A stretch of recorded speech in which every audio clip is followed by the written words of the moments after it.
I'm over at my bandsaw. I've got a piece of cherry. It's about 6.5 square, and I think it's about 3.5 on this end and about 4 there. I got this from viewer Rick, who lives up north around Seattle, and his son lives south of me just a short distance, and he asked if I'd like some wood, and I met him down in Wilsonville, and he gave me a box of wood. And I already used a piece of the cherry, and I made a bowl with 2 rings in it out of different types of, well, it was veneer. Well, I want to make another one, but I'm just going to use one piece of wood. It's going to be a lot different than what the veneer was. And I'm sure hoping this comes out because I have a special place I want this one to go. So I have it at the bandsaw, like I said, and I'm going to go ahead and freehand cut this. I could probably set up one of my jigs and do it, but let's see if we can just go ahead and cut this.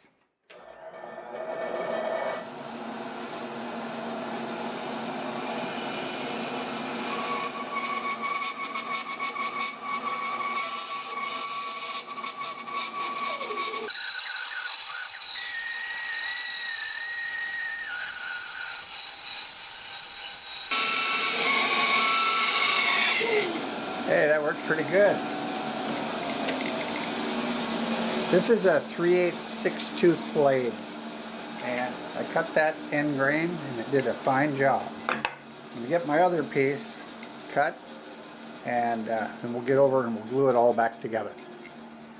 Alright, I've got half of it here. I'm going to get some glue on it. Got the other half inside, and I've got a piece of 1/4 inch thick sapele, and I'm steaming it. And it is just about fitting the curvature of what came off of this. So I'm going to get this glue on. I'll go in, and I'm sure it's going to be ready, and we'll assemble it, get some clamps on it. My plan is to go ahead and let this sit. Today's Thursday. I'll probably let it sit till Monday, and then I'll turn it because well, I don't want to be on my feet for a long time, and I've got something else I can work on sitting down. So let me get this on, and I'm going to put you on pause for a second. I'm going to go get the rest of this assembly. The sapele is sitting on 2 aluminum strips above the water steaming, and after 15 minutes it worked just fine. Okay, I'm back, and I just set this in a pan of water with some aluminum blocks on each side, and it did this all by itself. So I think when I get the clamps on there, we're going to be fine. Let's go ahead and I'm going to put glue on all surfaces.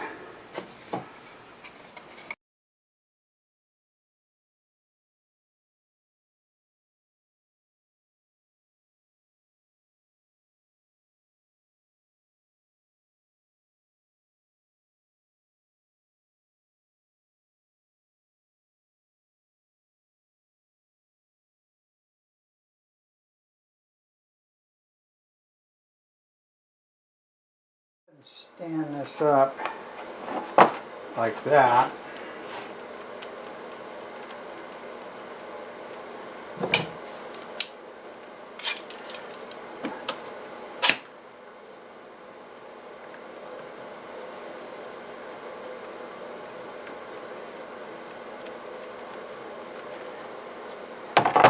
So if everything works out, just one clamp in the middle should do it. Yeah, just tighten it right up.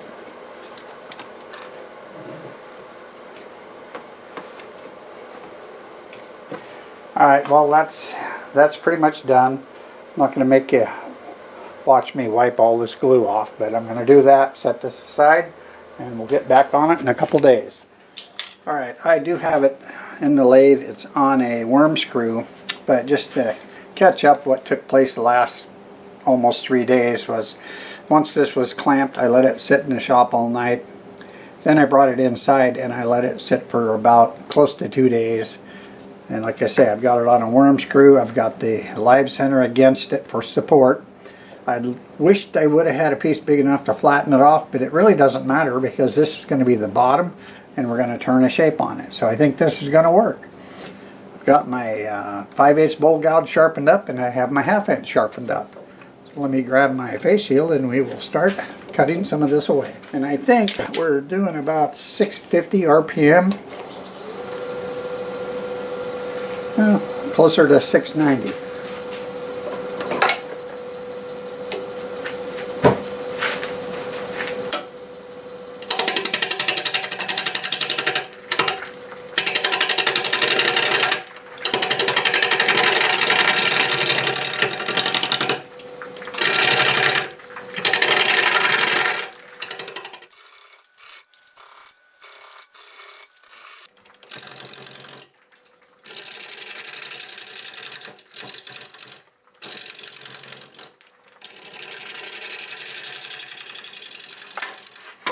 We're going to go ahead and move up here. Don't want to chip any of that away.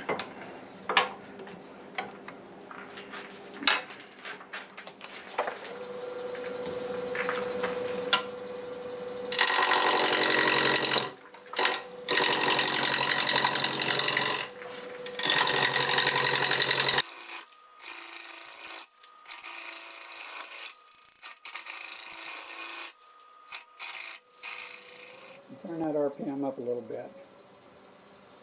675.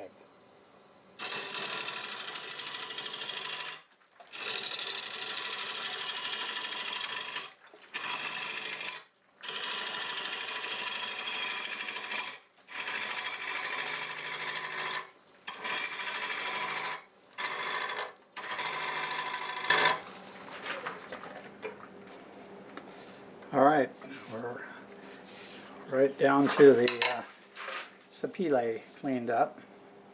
Wow, this is really cool right here. So now, I don't think I need the tailstock. I want to get in here and start putting a shape on that. This is actually pretty flat there, so I'm not going to lose much on the height here.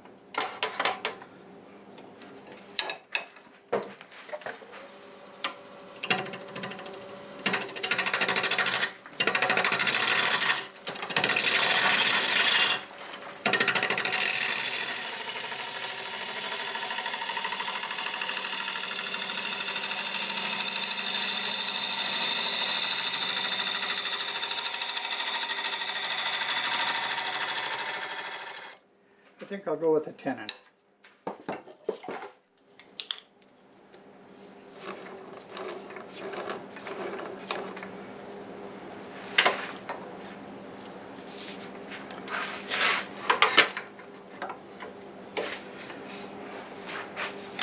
I kind of decided on a tenon because I have this bark right here, and I think it's going to look better without it, believe it or not.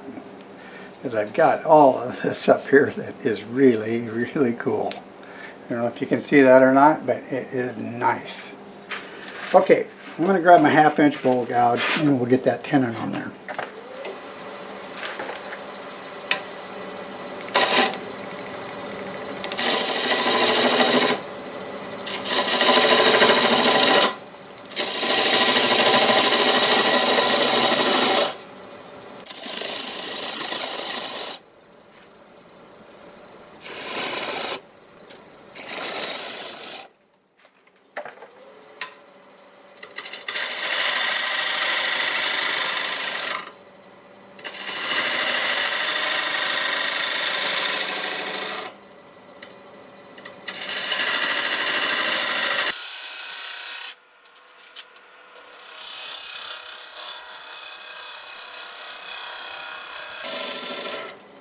There we go.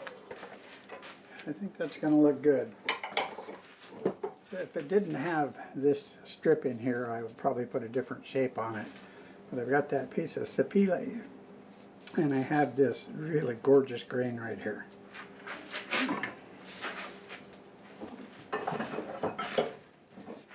It is very smooth, but I see a little ridge right here. I'm going to use the negative rake scraper and clean that up a little bit.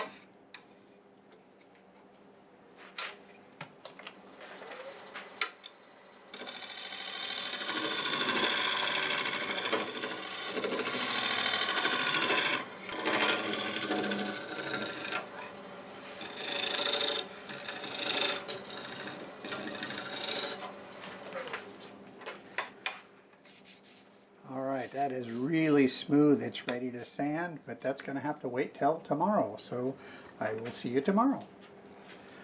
Alright, let's go ahead and get this sanded up. I'm going to start with 100 grit. I'll sand it to 400. We'll come back and we'll get a coat of finish on there and just see how this looks. I'm going to sand and reverse at about 400 RPM. Like I said, start with 100 grit up to 400.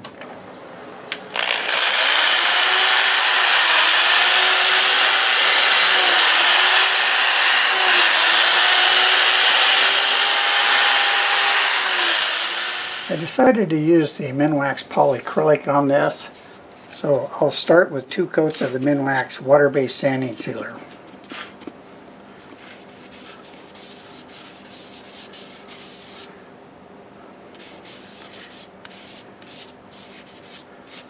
Yes, that is pretty spectacular grain.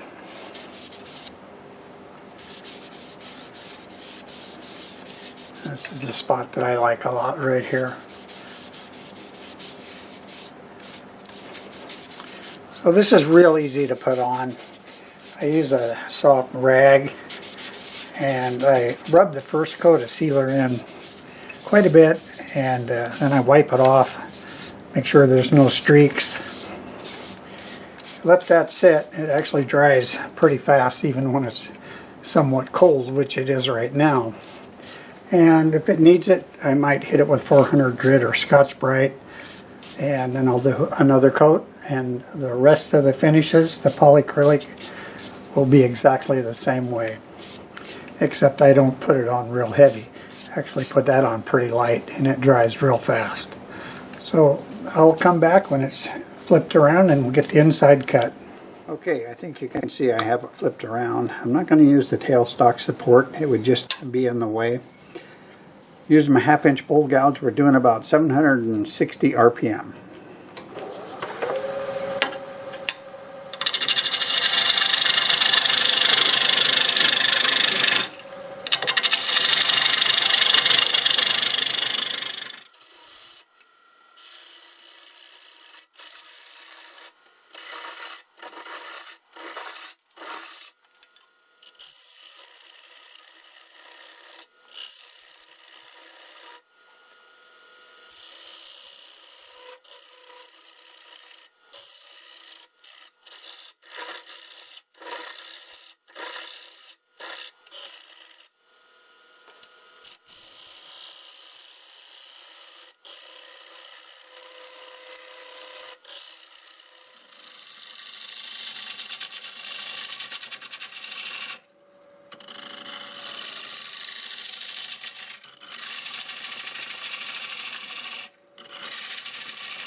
I thought I'd stop right here and show you the piece of sapele that's going through the middle of this. Kind of interesting looking. There's one of my dowels there, and there's the other one there.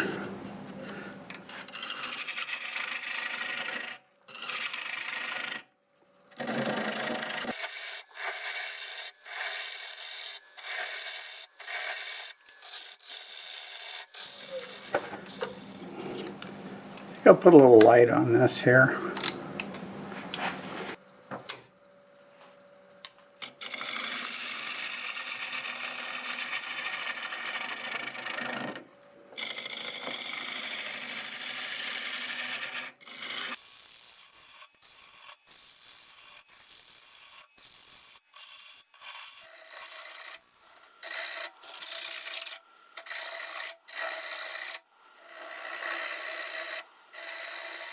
Grab my little carbide hollowing tool just to get past that knot.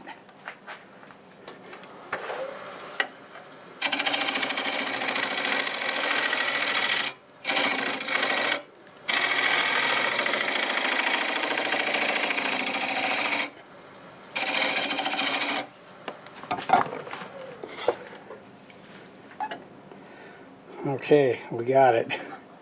Yeah, I don't want to keep trying to cut here because you can end up going down, make a dimple down, and then you got to cut more, and It's easier just to scrape that or sand it away. I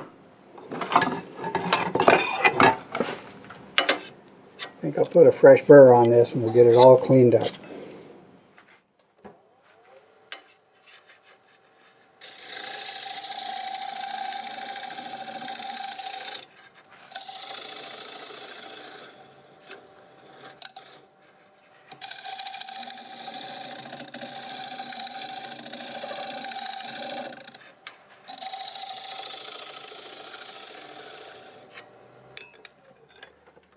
Okay, it is time to sand. Alright, this is kind of small. You're not going to see a lot. Mostly this is in the way and my hands will be in the way. I'm going to start with 80 grit, work my way through 400. Got the lathe running forward at 378. I'll get this sanded up, then I'll get the finish on it, because the same thing when I'm putting the finish on there, it's hard to see. It's just kind of a small opening. So I'll see you when it's time to remove the tenon.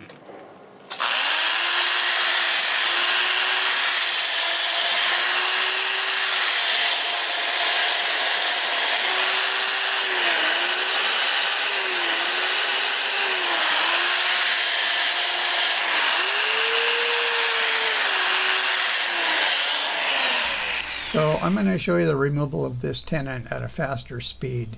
I've got something I want to tell you at the end. I think it's a very cool story. At least it is to me, so let me know what you think about that story, because to me it's pretty special. Be sure to stick around to the very end for the photos. I think they look amazing. Well, I got through another one and I am very happy with how this turned out. I've left a little bit of the nature in here, and I've got my little sapele ring. I think that looks pretty nice. But here's a knot in there, and there's a knot here that has some feathering coming down. That's very cool. This is really gorgeous here. A lot of chatoyance going on right there. That is just an amazing area.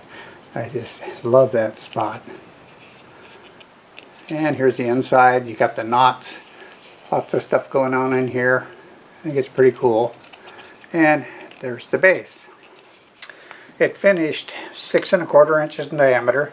It's 3 1/4 inches tall, and the walls are 5/16, and that base is 1/4 inch thick. I used Minwax water-based sanding sealer buffing in between each coat, and then I used Minwax polyacrylic buffing in between each coat. I used 5 coats of the polyacrylic. Here's the story. Let me know what you think. About, I don't know, maybe in the middle of last year, I got an email from someone named Rick Chapman asking me if I'd like some wood. He's driving down this way and his son lives south of me, and I could meet him somewhere and pick up the wood.